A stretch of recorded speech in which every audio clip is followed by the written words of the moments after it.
তাহলে কি টেক্কা এক্স দশম অবতার হতে চলেছে? Hello friends, welcome to my new episode of my channel. আমি প্রীতিশ।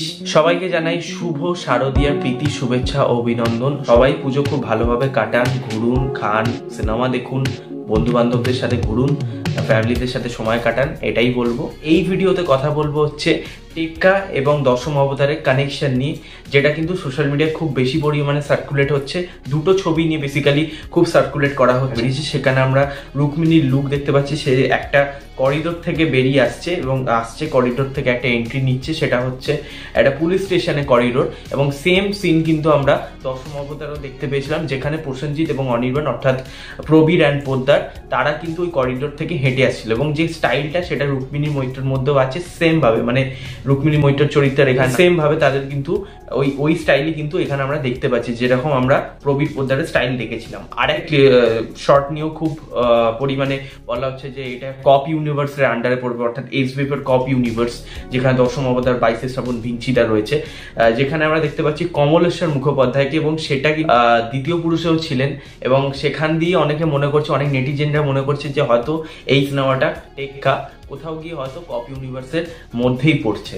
তো এটা সত্যি কি মিথ্যে সেটা নিয়ে কথা বলবো। তো দেখুন, আমার একটা পয়েন্ট অফ ভিউ থেকে যদি আমি বলি, এটার হওয়াটা একদমই ইম্পসিবল। তার কারণ হচ্ছে টেক্কার যে প্রোডাকশন হাউস সেটা হচ্ছে দেব এন্টারটেনমেন্ট ভেঞ্চার্স, আর দশম অবতার 22 শ্রাবণ ভিঞ্চিদা দ্বিতীয় পুরুষ এগুলো সব প্রোডাকশন হাউস হচ্ছে এসবিএফ। তো কোনোভাবে কানেকশনটা হওয়া এক প্রকার কিন্তু ইম্পসিবল। কোথাও গিয়ে ডিরেক্টর এক হলেও প্রোডাকশন হাউস কোথাও গিয়ে এক নয়, তাহলে যে ইউনিভার্সটা ওটা কিভাবে তৈরি হবে?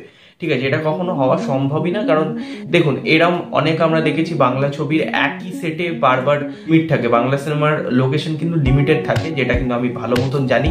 তাই জন্যই কিন্তু অনেক সিনেমা একই জায়গায় রিপিটেডেড জায়গায় কিন্তু শুট করা হয়। বেসিক্যালি আমি একটা কথা বলবো যে মন্টু পাইলট সিরিজে আমরা যে নীলকুঠির যে ছাদের পোর্শনটা আমরা দেখেছি, সেম ছাদ কিন্তু আমরা ড্রাকুলা স্যারেও দেখেছি এবং ওই চিলের কোঠা ড্রাকুলা স্যারেও দেখেছি। তো দেবালয় ভট্টাচার্য দুটোই ডিরেক্ট করেছেন, এবং এটা আমি যতটুকু আমার মনে হয় এই দুটো ছাদ কিন্তু একই ছিল, আমার অন্তত তাই মনে হয়েছে দেখে। তো এইরকম কিন্তু অনেক এরকম সিন আছে। বেসিক্যালি আমরা দশম অবতারের লাস্ট সিন অর্থাৎ ক্লাইম্যাক্সে, যেখানে আমরা একটা বাংলো বাড়ি দেখতে পাই, সেখানে মানে দার্জিলিং এর বেসিক্যালি বাংলো বাড়িটা ছিল, ওই বাড়িটা কিন্তু সেম আমরা অনেক সিনেমায় দেখেছি। এরকম প্রচুর সিনেমা আছে যে সেম ওই বাংলো বাড়িটাই দেখেছি, ওখানেই শুটিং হয়। তো এরকম অনেক সেট বা এরকম লোকেশন থাকে যেখানে বাংলা সিনেমা রিপিটেডলি শুটিং হয়। তো এরকম কোনো ব্যাপার নেই যে ওইখানে একই সেম লোকেশন মানে ওই ইউনিভার্সের আন্ডারে পড়বে। সৃজিত মুখার্জির ওটা একটা স্টাইল। এবং সৃজিত মুখার্জি দেখবেন যে 22 শ্রাবণ এবং দশম অবতারে, যেমন 22 শ্রাবণে পরমব্রত এবং রাইমার একটা কিসিং সিন ছিল ছাদে, ঠিক সেম কিন্তু বাউন্ডুলে ঘুরিতেও অনির্বাণ এবং জয়া আহসানের একটা কিসিং সিন ছিল। তো কোথাও গিয়ে ওটা বলতে পারেন যে সৃজিত মুখার্জির একটা স্টাইল অফ দ্য সিনেমা, মানে একই জিনিসটা ওই লোকেশনটা কোথাও গিয়ে মানুষের মধ্যে মানে দেওয়াই হচ্ছে সৃজিত মুখার্জি স্টাইল। এইভাবেও কিন্তু আমরা ধরতে পারি। তাও অনেকে মনে করছে যদি এটা পসিবল হয়, তো পসিবল হওয়ার চান্স যে বলবো একদমই নেই, আবার রয়েছেও কিছুটা হলেও রয়েছে। তার কারণ হচ্ছে যে ক্যারেক্টারটা রুক্মিণী মৈত্রর, এটা কোথাও গিয়ে আমার মনে হয় বেশ ভালো জমতে পারে যদি এটা কপি ইউনিভার্সের আন্ডারে পড়বে। কারণ আমরা জানি প্রবীর আর পোদ্দারের জুটি আমাদের দারুণ লেগেছে সবার, তাই তাদের কেমিস্ট্রির সাথে যদি এই পার্টিকুলার ক্যারেক্টারটা অ্যাড হয়, কারণ তার ক্যারেক্টারের মধ্যে যতটুকু আমরা টিজার ট্রেলারে দেখেছি যথেষ্ট পরিমাণে একটা মানে হয় না ওই রাফনেস একটা ব্যাপার রয়েছে, ব্যাপার রয়েছে। তো সেই জিনিসটা ক্যারেক্টারটা হয়তো অন্য নাম দিয়ে রুক্মিণীর মৈত্রই প্লে করলেন, এরকম যদি ক্যারেক্টার কপি ইউনিভার্সে আসে তাহলে তো ডেফিনেটলি জমে যাবে।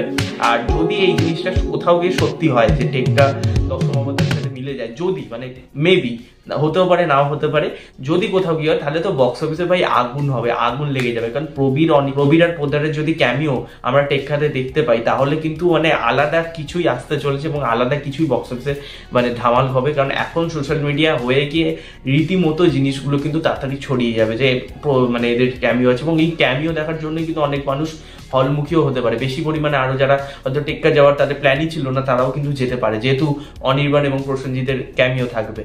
তো সেটাও হতে পারে, চান্স অনেকটাই কম আছে, আবার হতেও পারে যদি কোথাও গিয়ে কিছু একটা ম্যাজিক আমরা দেখতে পাই, হয়েও যেতে পারে যদি হয় সম্ভবত। এটা তো গেল।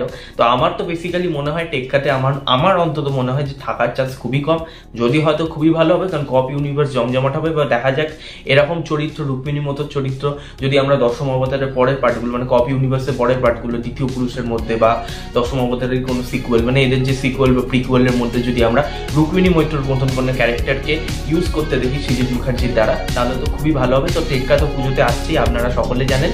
তো টেক্কা গিয়ে দেখবেন যে আসলে ক্যামিও আছে কি নেই। এখানেই ভিডিওটা শেষ করছি। ভিডিওটা ভালো লাগলে লাইক করো, শেয়ার করো, সাবস্ক্রাইব করো, আর সবাইকে জানো খুব ভালো করে ঘোরো, বন্ধুদের সাথে, ফ্যামিলি লোকেদের সাথে, কাছের মানুষদের সাথে খুব ভালো ঘোরো, মজা করো, এটাই বলবো। সিনেমা দেখো, বাংলা সিনেমা দেখো, আর ভিডিওটা শেয়ার করো, কমেন্টে জানিও তোমাদের কি মতামত।